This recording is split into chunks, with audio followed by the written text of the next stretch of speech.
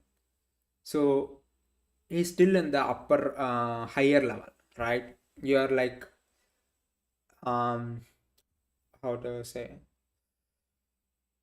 it's like it's like Python with Python programmers with Rust programs or C or something like that. So both you can say pretty say about Python programmers also a great programmers. They do a lot of stuff. AI is fully relying on Python nowadays, but if they live in those space, they will never understand how really programming and memory management and these kind of things really works. So this is really hard because Python lives in a high level space, very high level space compared to C, right? So but it's really hard for somebody, let's say some Python programmer, it's really hard for them to learn Rust because Rust is harder than Python. So but if somebody knows Python, writes the Rust very well, they can easily pick up Python in a few days, right? So that's what I'm saying. So learn hardest thing first, then you can learn most small things very easily and efficiently later. But it's feel like hardest things are taking so much time, but once you learn it, it will be worth it. It will be absolutely worth it. Here you can do amazing things with it is because the only is because it will pay off, okay? But if you learn easy stuffs fast, it's going to be make some trouble later if you want to become truly if you wanted to become totally expert in the domain you are working on. So that's field you are working on, that's really one of the important thing. So let's let's get into this chapter using structure related data. So I think we are going to talk about struct. Yeah, yeah, structure struct is a custom data type that lets you package lets you package together and name multiple related values that makes up meaningful groups. Okay.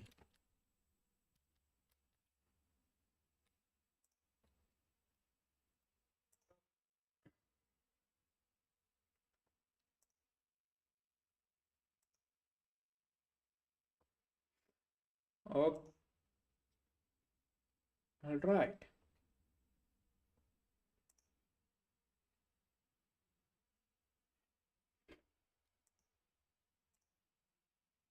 Let's just wait a minute.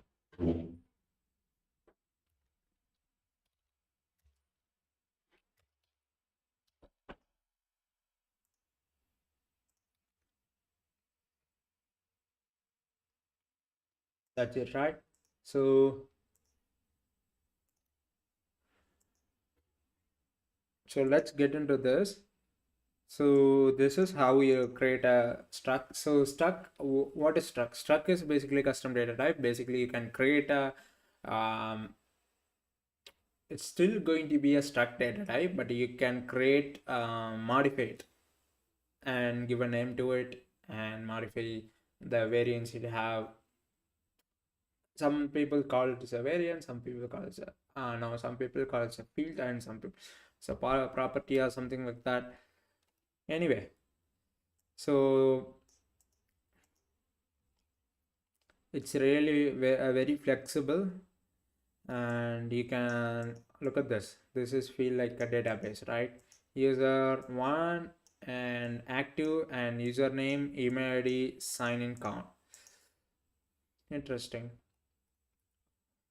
So this is it have same all the properties which are other data types have, something like a mute and mutable, and some of the traits it have, some of the days it doesn't, but all of the thing also apply to this struct data type as well. And nothing fancy. In order to create a struct, we need to use this. Wait a minute. Okay. In order to use the struct, we need to use this. In order to use the struct, we need to use this struct. Then we can use this. If you want to use this structure, I mean the structure you have created, you need to use the name, actual name, if you want to add a value to it. Okay, I hope this makes sense, and let's just go through very fast.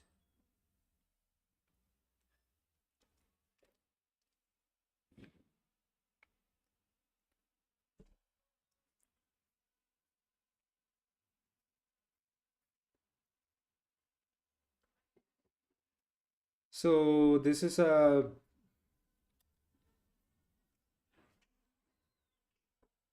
I hope you didn't hear any noise.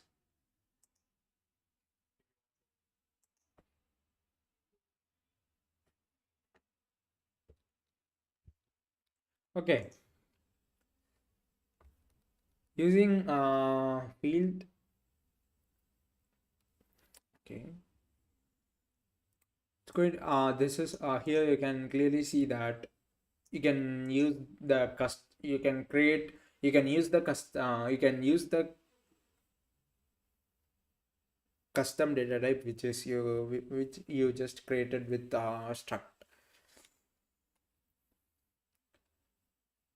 It seems like it's really hard for me to speak in English with a flow. I don't know why. I need to get used to it. I need a practice, nothing more than that. Not only me. If anybody struggles with Rust, sorry, English, not they need a practice, right? Never give up. So okay, that's how it is.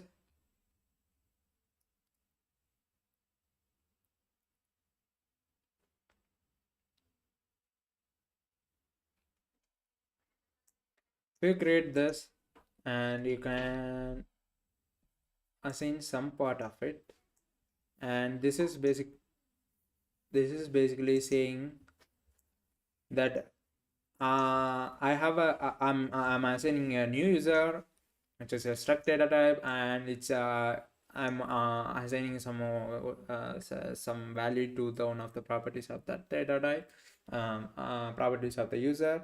Then what I'm doing is, here you can see the two dots, and the user one is basically saying that take this property email and assign this value, and whatever other than it have, just copy from user one and paste with the property. Basically if you have a user one or something like that, so if here we missed a lot of properties, right? Active, username, and signing count. So these are the things all going to be taken from the user one and put it to the user two. This copy pasting, something like that.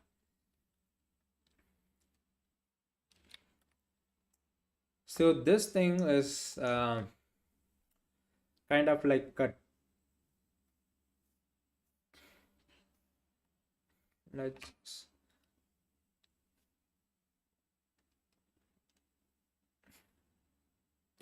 tuple. Yeah, exactly, it's kind of like a tuple. So tuple struct without named field to create a different data type. Okay, we're just mentioning the data types it need to have, and you can just but you don't need to have any property. You don't need to explicitly create a property or field for it. You just need to tell the type and you are good to go.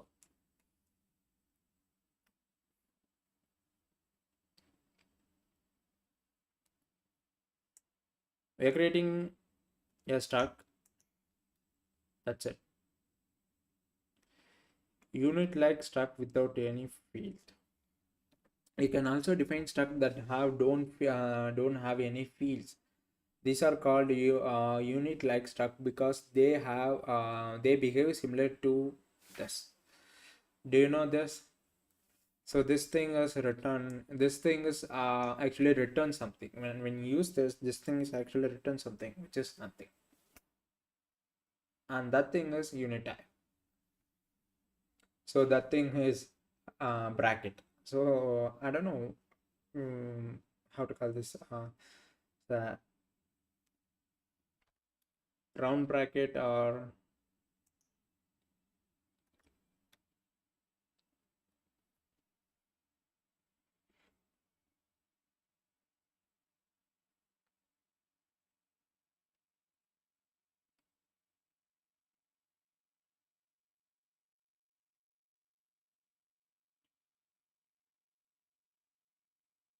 so this is how it is.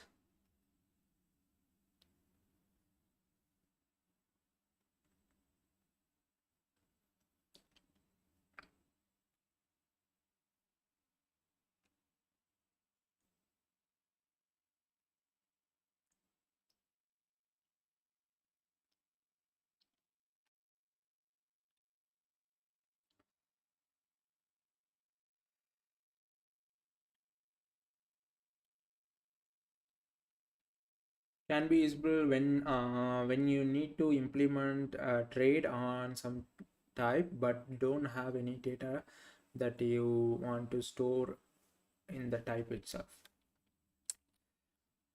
Okay.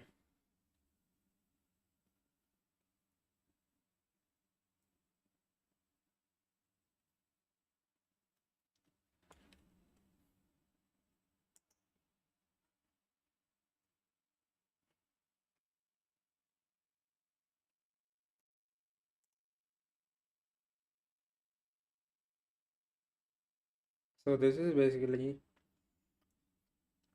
basically yeah, unit like struct without any field. It's going to be nothing.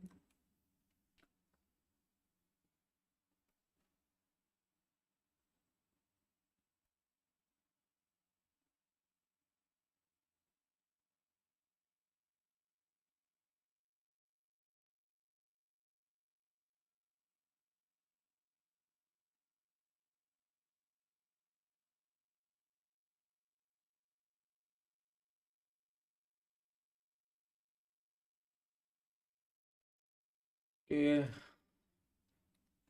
I think we get enough grasp of it. We got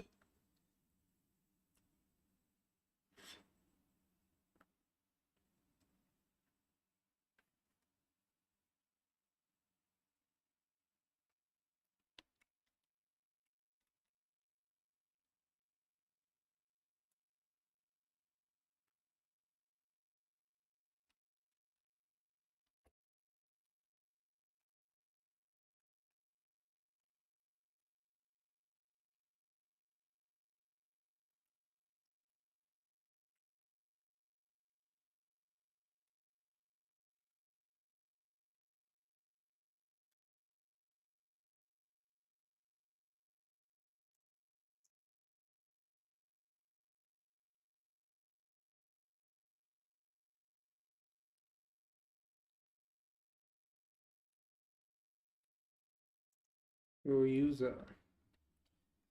Okay, but named lifetime parameter.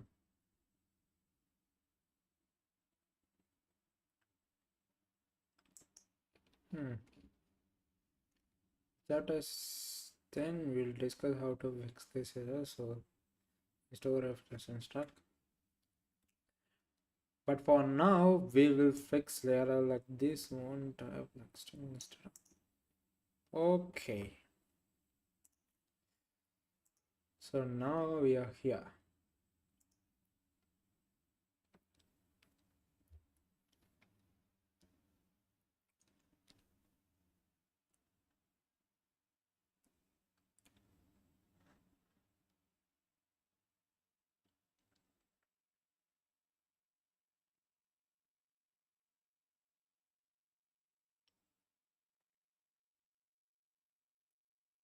An example program using struct to understand when you want. Okay. What are you doing now?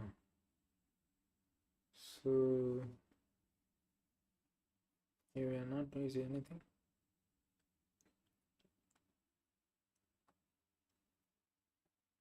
Did we?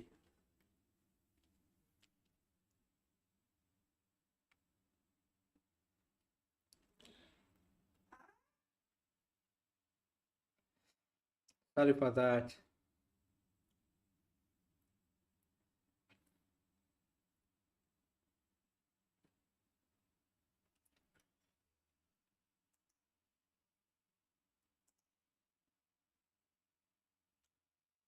It's just my little sister.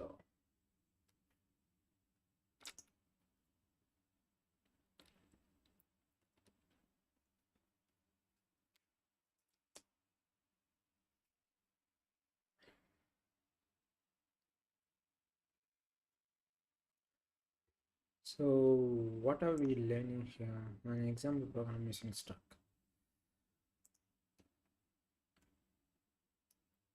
So this is how we can access the element in a tuple. So this way, creating how we are accessing that element. Show me. So it's going to be take this, and so it's same like tuple. We can access the element of struct using the point.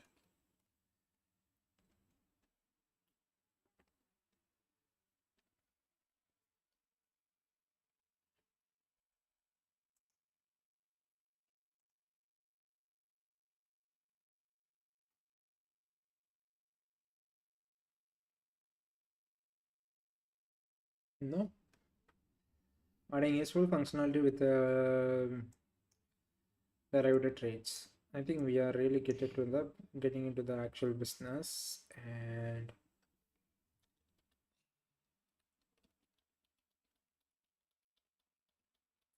pretty soon we need to finish this book. And I don't know whether we are going to finish this book or not. I'm going to really pretty soon I'm going to really jump into the some real project, not something like a dummy project, actual real project.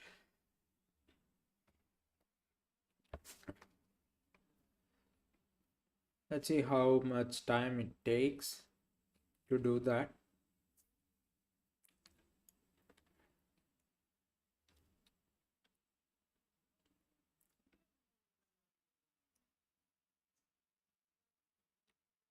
So this thing is kind of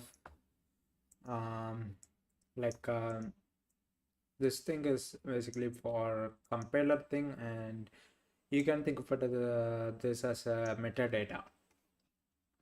So in other languages, it's really easy to handle metadata. Something Python or something like that, TypeScript, they have whole separate structure for it. But in Rust, this is how we can do that.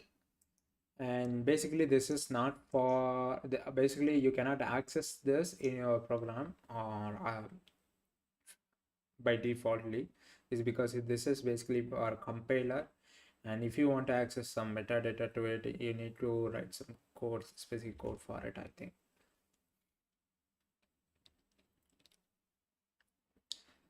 This is what I just understand about that.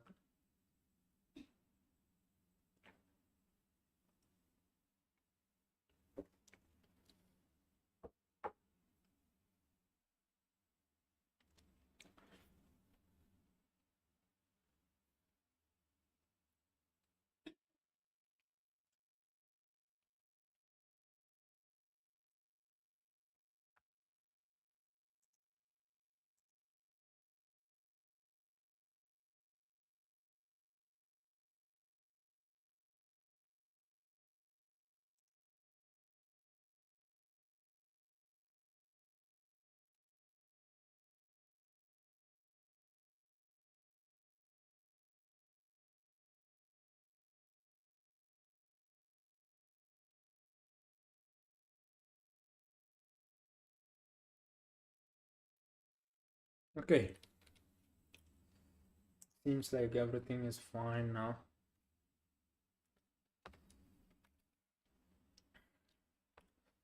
So now,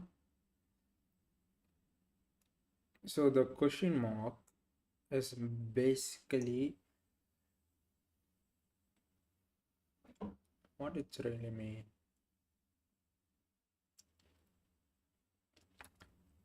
So if you use that in actual property, it's going to be tell that hey, this is not actually yeah very important, which is basically this may or may not be user may or may not be given data to this property, this field, so something like that. Okay, and I think here they explain something really important. Nice, it's not test output, but it shows the value of all the fields for the instance. Oh, this question mark thing is basically shows every field and the value to have, which is okay during the debug. When you have a large struct, it's useful to have other easier to read. In those cases, we use hash question mark and instead of question mark. Okay, if you use hash question mark this, still output this. So this it's a bit different than this, but another way to print output using debug format is to use the dbg macro, which takes ownership of an expression assumption to print the file and line number where that dgp macro calls occurs in your code along with the resultant value of that expression.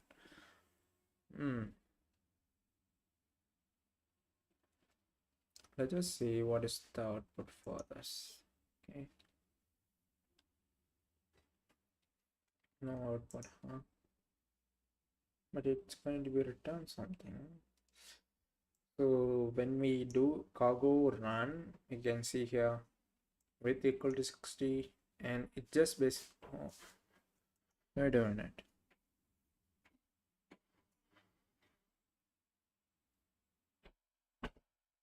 What it's actually doing.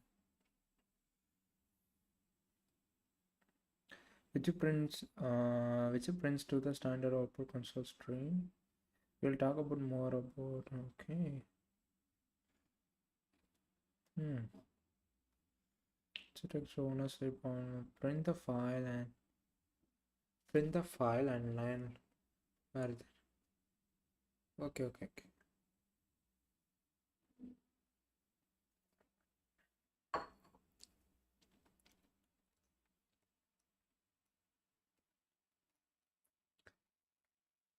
It's going to be print a file up to that line.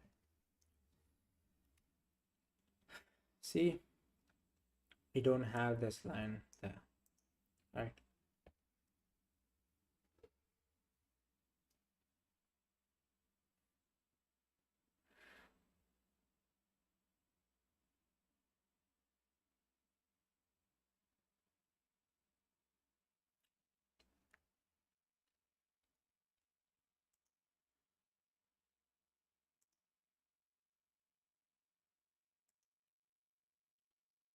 So let's just go move on to the next thing.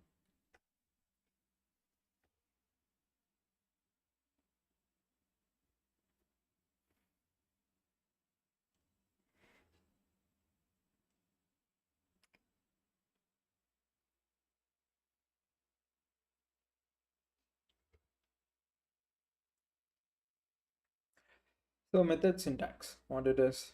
Methods are similar to functions. Okay, I know that.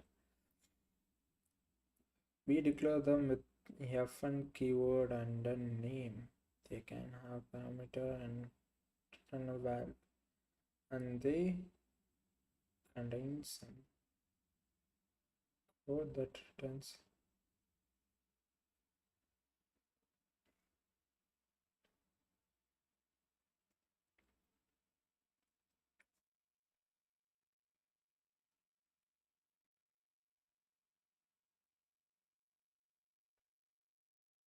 Unlike, so this is the core difference. Unlike function, methods are defined within the context of struct or enum or trade object, which we cover in subject 6 and 18 respectively. Hmm.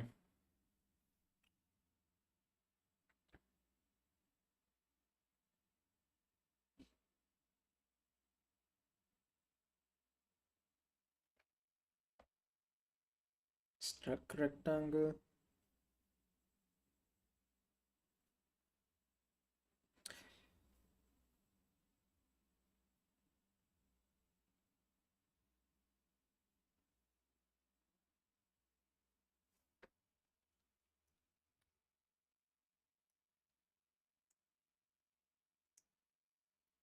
So here we are implementing some trade for this data type.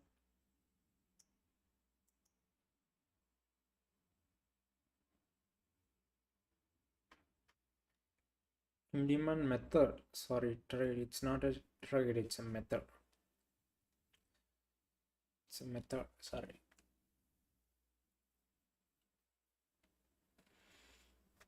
You can see we can call that with this thing.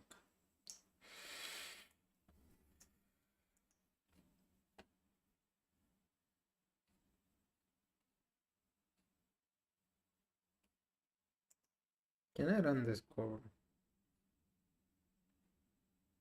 Yeah.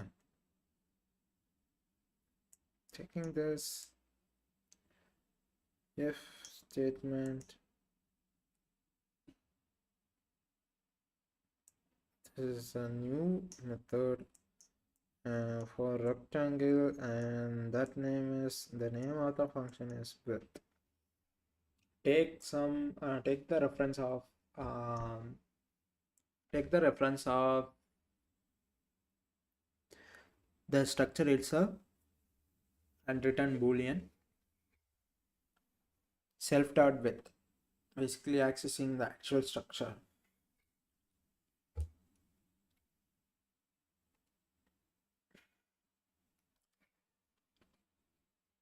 Okay.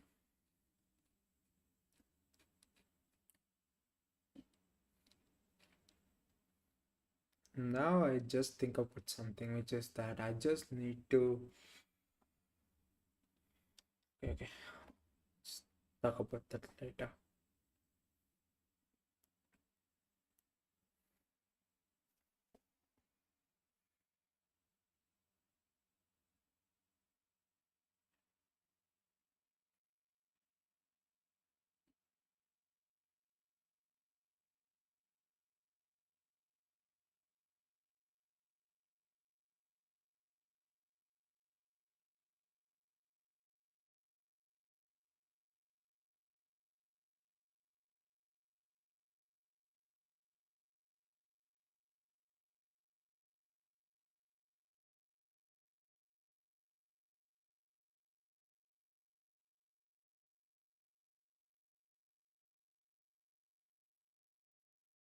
Okay.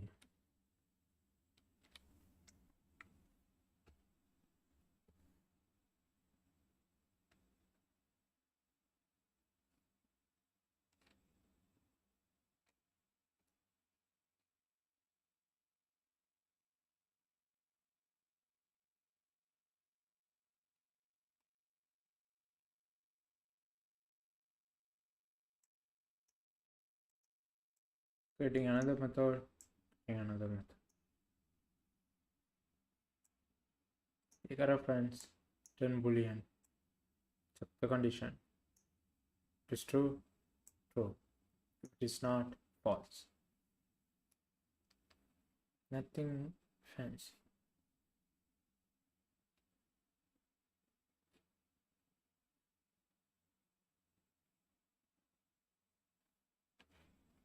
Interesting, isn't it? I know.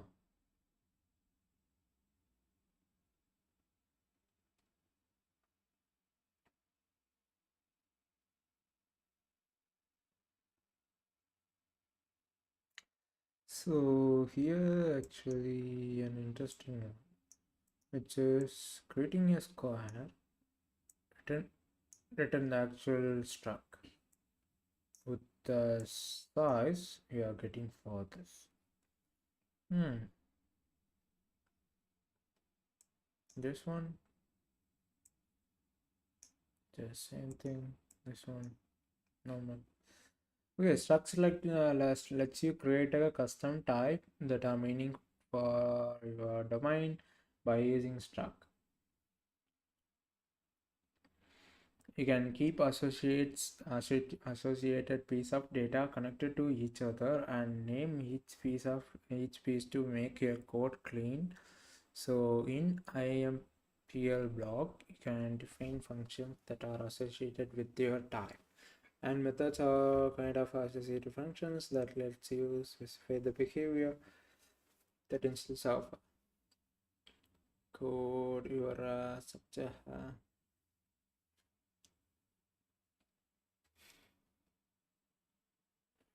Okay.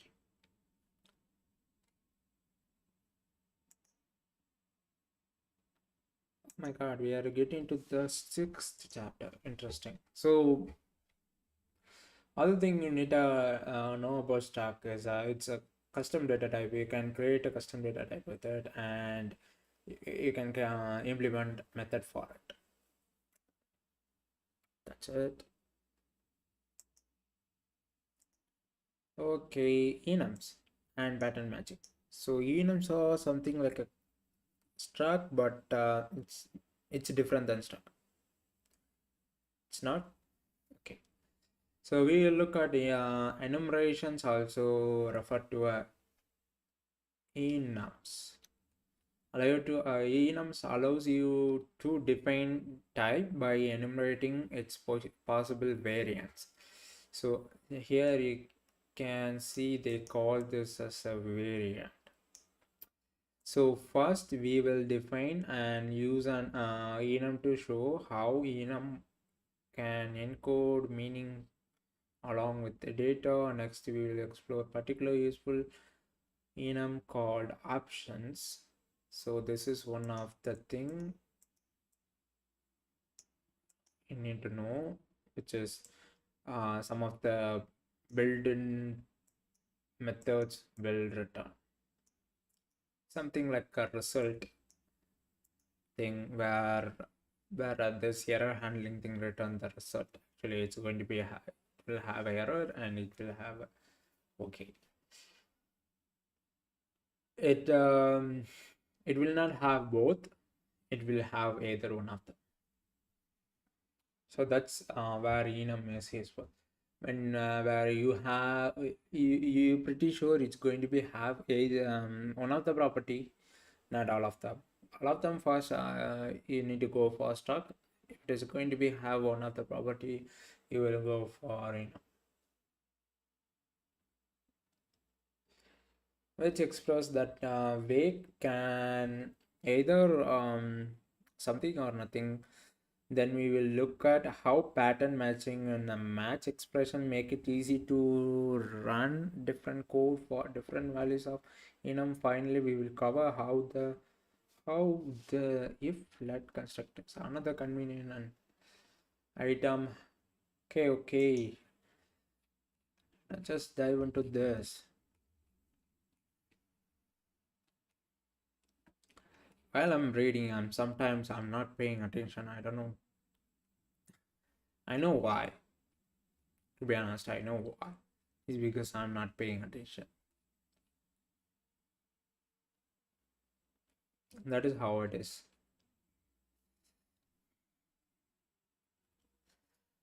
First, that gives you a way to grouping together a rectangle. So here we can, here actually we are creating a custom stack, and this thing v4 and v6 is let's see what it is. We can express this concept in a code by defining, okay, this is the name of that enumeration listing the possible kind of can just a variable, right? v4 is a variable and v6 is a variable. They call these as a variance. Okay, interesting. So this is the name of it, and 4, let 4 equal to, we are just accessing this variable via that. So we can create instance of each of the two variants of IP address kind like this. Oh, so note that variants of each are namespaced under its identifier, and we use double colon to separate the two. This is useful because now both values are same type. We can then, for instance, define a function that takes any. Hmm.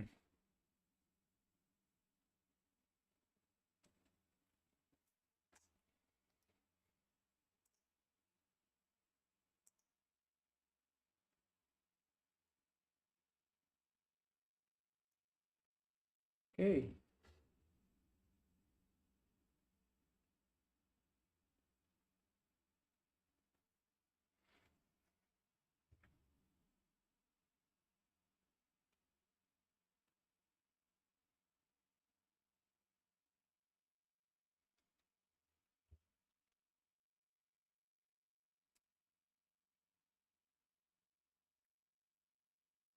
So this is useful now, but or at the same time, we can then, for instance, define a function that takes any.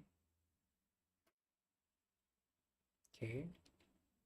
We can call this function with either variant.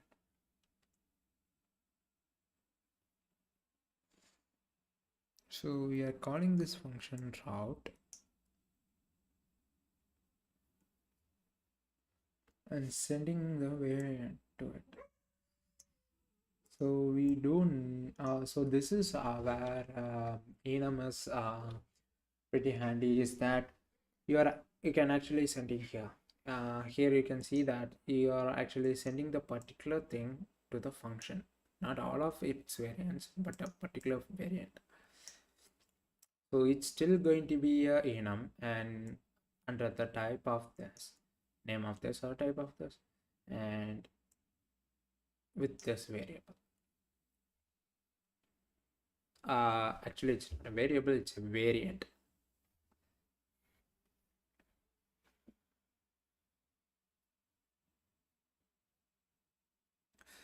Using enum has even more advantages. Think more about our IP address type.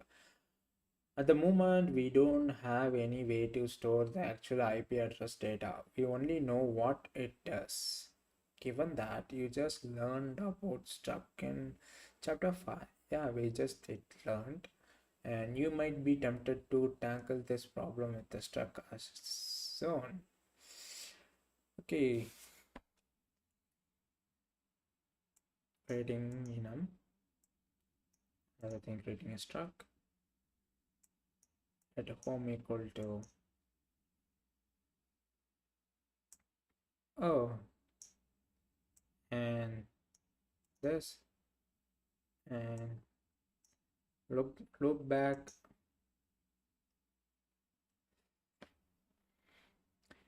Here we have defined a struct IPADD that has two fields.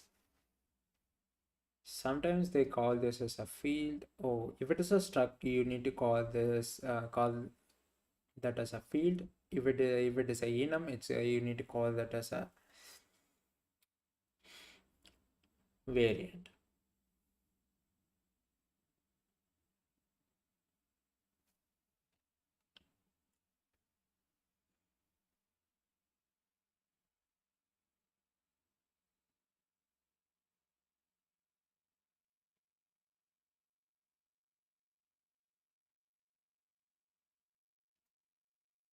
The first is home and it has the value, and as it is connected with associated address. Hmm. And the second is as a loopback. It has other variant as a kind of v6 and has address 1 associated with it. We have is stuck to bundle the kind and address value together. So now the variant is with the value. However, however, representing the same concept using just the enum is more concise rather than enum inside a struct. So we can put data indirectly into each enum variant. This is new definition. Say that both. So we are defining a variant with called v4 and v6, and it's a string data type, and you can put actual data in it. That's it. So we attach data to each variant of the enum directly instead of creating enum and creating a structure and put enum inside of the structure.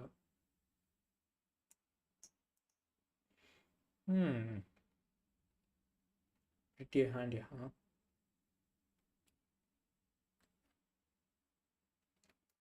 So we attach each variant of enum directly, so there is no need for extra struct. Here it is also easier to see another detail how enum works. The name of the each enum variant that we will define also become function that construct an instead of the num. Yes, of the num. That is a function called the take string argument and returns instead of the IP address type at or type. We automatically get this constructor function defined as the result of the enum. There is another advantage to giving a enum rather than a struct. Each variant can have a different types and almost sorry and amounts of associated data.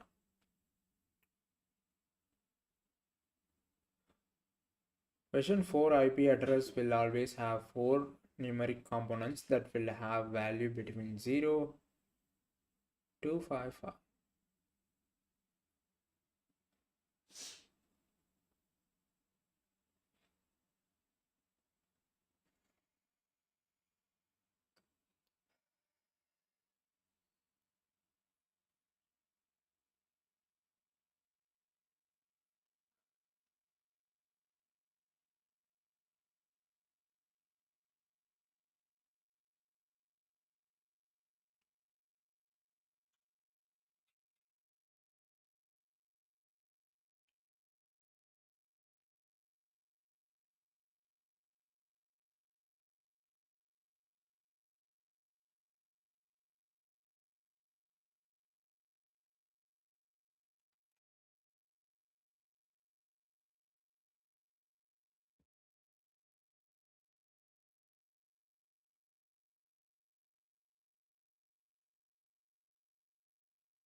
Okay, I just run this.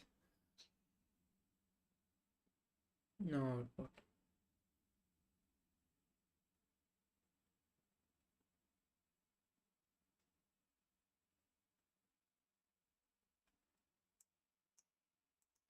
So it's kind of like a tuple, not tuple, kind of like a tuple. It's a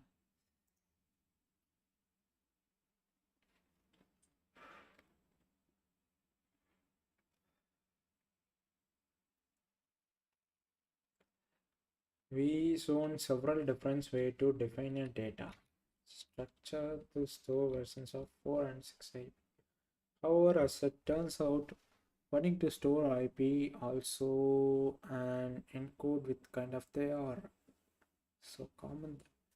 This library has definition we can use. Let's look at how standard it defines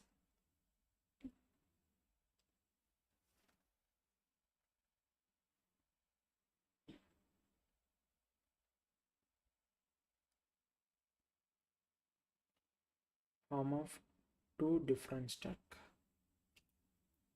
which are defined differently for each variant.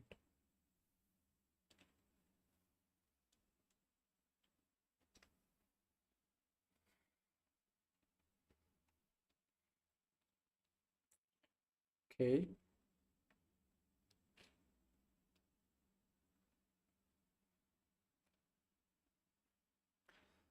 so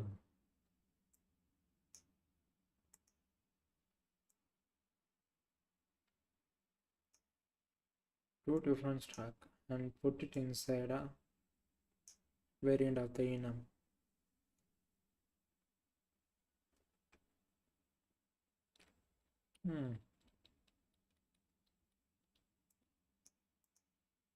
This is what it's kind of this thing is kind of like a tuple and this thing is kind of like a structure.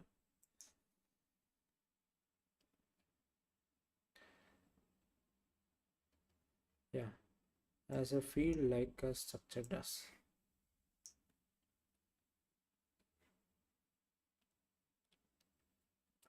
Change color including 3 values.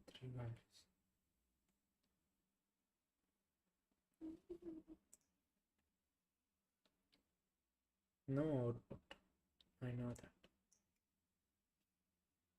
I know that much.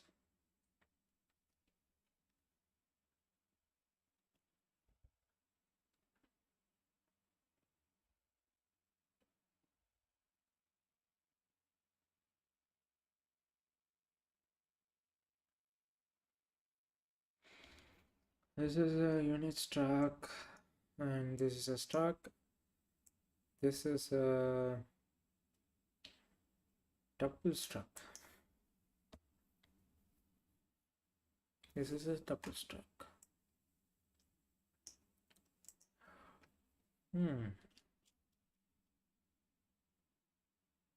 What is that?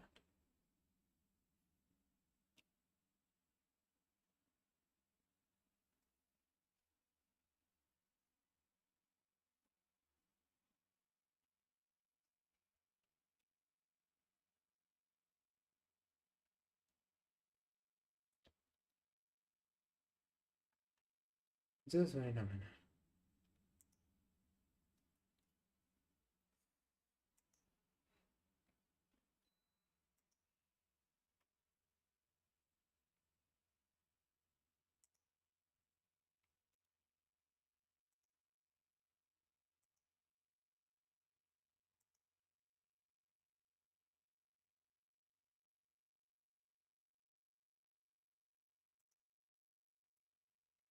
Okay. The body of the method would use self to get the value that we call method on.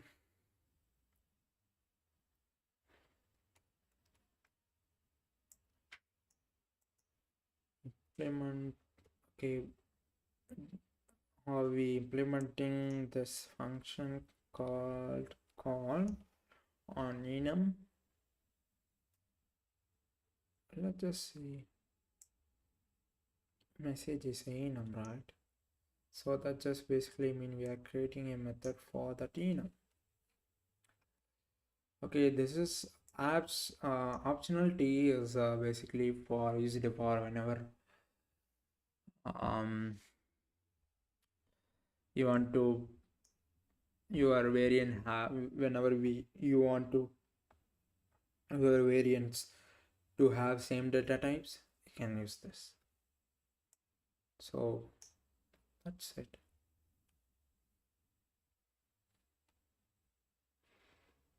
If you create some variant below here, and you can define you can put t here, so whenever some data it gets, it's going to be set it for all the variants. So this is how it looks. Sum equal to 5. Let's say here you have another variant that's also a t. If it is 5, that's going to be an integer. That's also going to be an integer. And so you cannot do something like here you are sending 5 and the another video we just created below here and sending something like a e. You cannot do that because they are both of them are constrained to be a same data type. That's why we are using t. So the absolute number, this is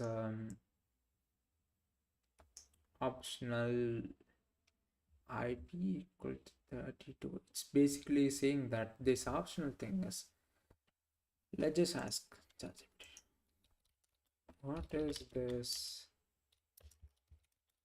optional thing? Just this.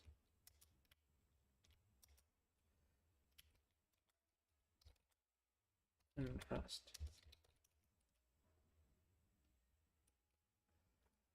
So powerful is a powerful enum. This itself is an enum, right? That represents a optional value. A value might be exist or might be absent. So that's why it's called optional. That now it makes sense, right? T is a generated data type. Okay. As means a value is present. Okay. None means a no value. Understandable.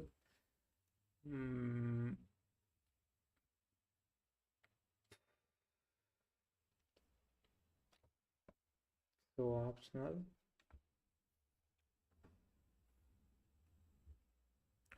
So optional I2.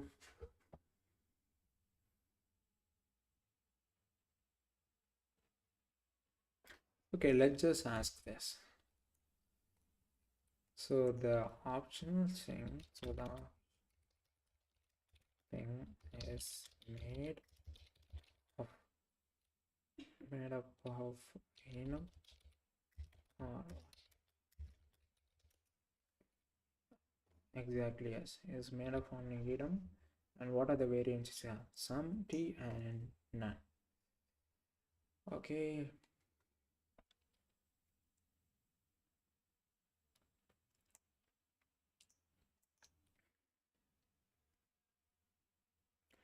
So if we are doing this, so here we are x, which is optional.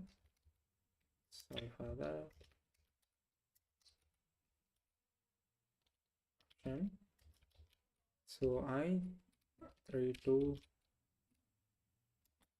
So this is basically meaning that this x variable going to be either I32 or going to be none.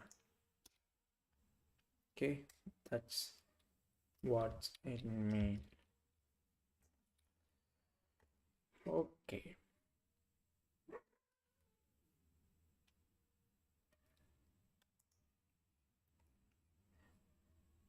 That's it.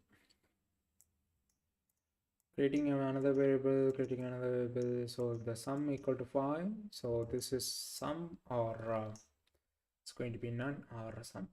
So this is the variant of optional option enum. Okay, so In order to use optional value, you want to have code that will handle each variant. You want some code that will run only when you have some t value, and this code is allowed to use the inner t. You want some other code to run only if you have a none value. Okay, that makes sense. And that code doesn't have a t value available. The match expression is control flow construct that does just this. When you use with enum, it will run differently, different code depending on which variant of enum it has. These are the ways we can just use them. Okay, and match control flow, maybe I think we are about to stop a stream for today. I think we are pretty much at 2 hours, reached a 2 hour, but pretty soon I will improve that to 3 or 4 hour. That's it. And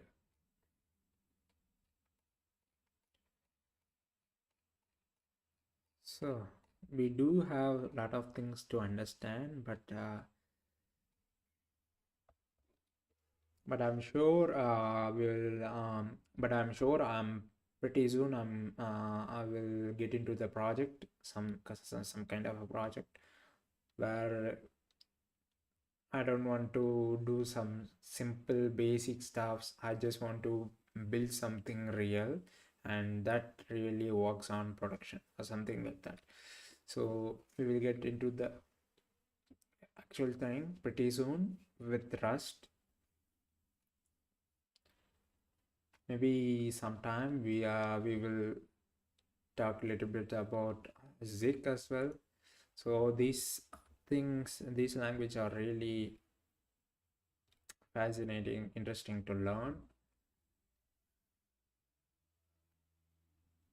The only thing that the one of the thing that really makes Rust more attractive, something like how to say, is it is hard.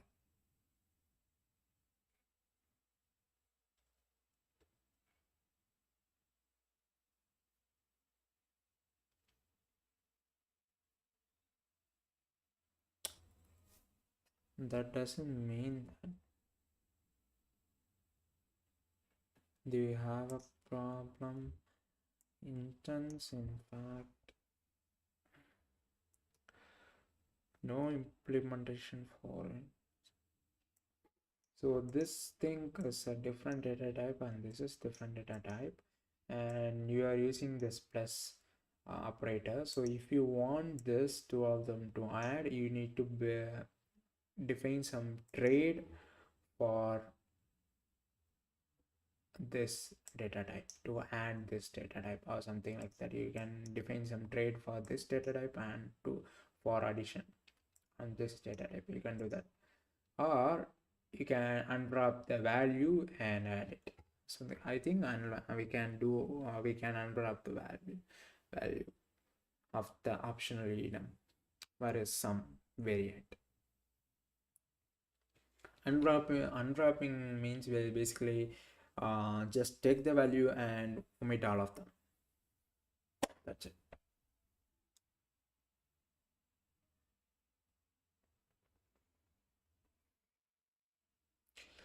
So because they are different data type, we when we have a value of type in i8 in Rust, and the compiler will ensure that we always have a valid value, we can proceed confidently without having to check for the null before using the value. Only when we have an optional and or whatever type of value we are working with, do we have to worry about possibly not having a value. and the compiler will make sure we have that case before using the value.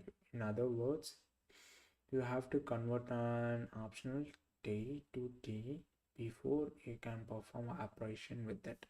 So that's what I'm saying really. Unwrapping optional t to t before you can perform operation with it. So generally this helps catch on one of the most common issue with the null, assuming some of the thing is in null when it actually is. Eliminating the risk of incorrectly assuming a null, not null value helps you to be more confident in your code. In order to have a value that can possibly be null, you must explicitly opt in by making the type of that value. Then when you use that value, your record explicitly handles the value and the value is null.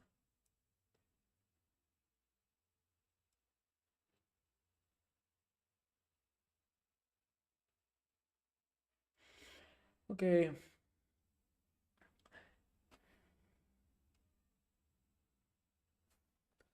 So how do you get t value out of somewhere when you have a, so how you can get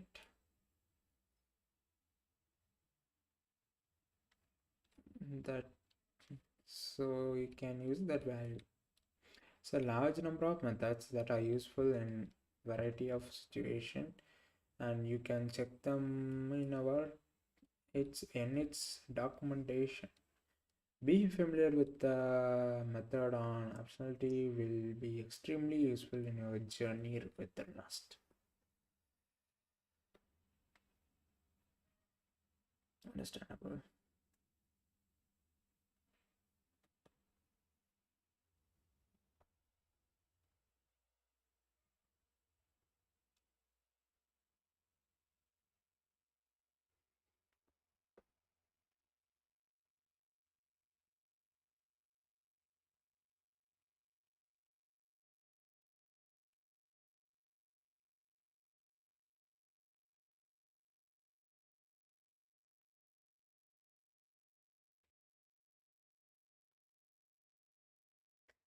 In general, in order to use an arbitrary value, you want to have a code that will handle each variant. You want some code that will run only when you have some t value.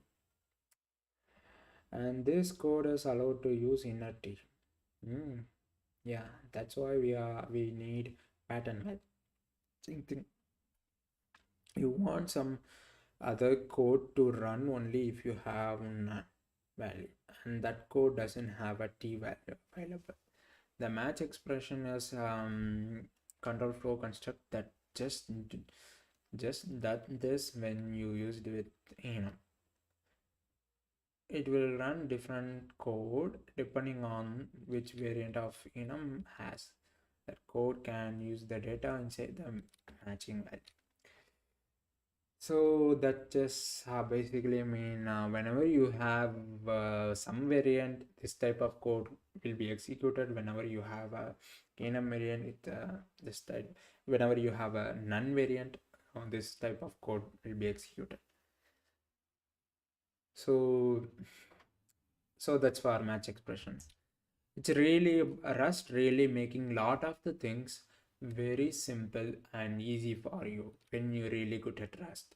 But learning Rust is a bit harder. But when you learned, it's really making use. I would say it's really making you less worry about risks and bugs, and even I don't know. Even you maybe love really programming Rust. Yeah, programming with Rust. It's really interesting. And so I think that's it for today. We wrapped things up, and thanks for watching. And if you like the stream, subscribe to our channel. Subscribe to our channel If you really like the stream, click the like button. If you find it useful, share it with your friends. Okay, and have a good day.